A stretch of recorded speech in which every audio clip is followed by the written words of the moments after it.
उत्पत्ति अध्याय 6। फिर जब मनुष्य भूमि के ऊपर बहुत बढ़ने लगे और उनके बेटियां उत्पन्न हुई, तब परमेश्वर के पुत्रों ने मनुष्य की पुत्रियों को देखा कि वे सुंदर हैं, सो उन्होंने जिस जिसको चाहा उनसे ब्याह कर लिया।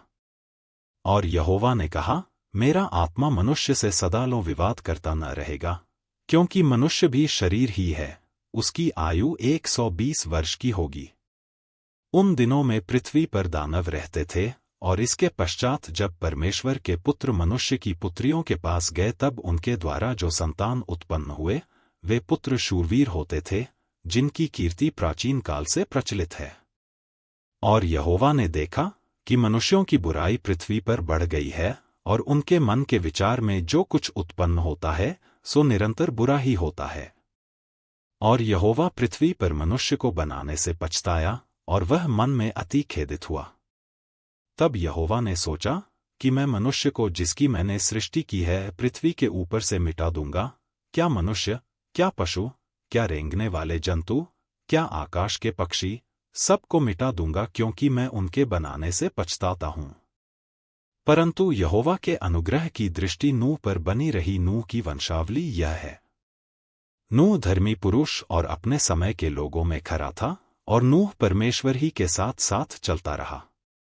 और नूह से शेम और हम और येपेत नाम 3 पुत्र उत्पन्न हुए। उस समय पृथ्वी परमेश्वर की दृष्टि में बिगड़ गई थी और उपद्रव से भर गई थी।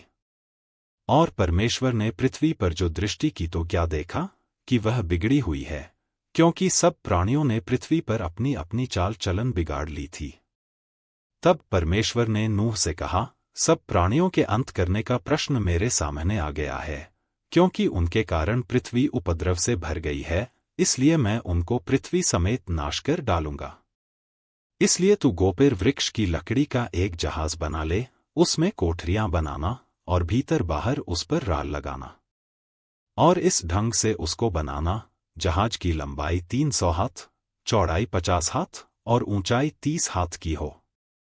जहाज में एक खिड़की बनाना और इसके एक हाथ ऊपर से उसकी छत बनाना, और जहाज की एक अलंग में एक द्वार रखना, और जहाज में पहला, दूसरा, तीसरा खंड बनाना।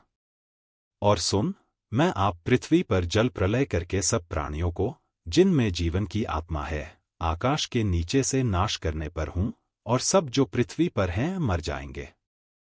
परंतु तेरे संग मैं वाचा बांधता हूं, इसलिए तू अपने पुत्रों, स्त्री और बहुओं समेत जहाज में प्रवेश करना। और सब जीवित प्राणियों में से तू एक एक जाति के 2-2, अर्थात एक नर और एक मादा जहाज में ले जाकर अपने साथ जीवित रखना। एक एक जाति के पक्षी और एक एक जाति के पशु और एक एक जाति के भूमि पर रेंगने वाले, सब में से 2-2 तेरे पास आएंगे कि तू उनको जीवित रखे।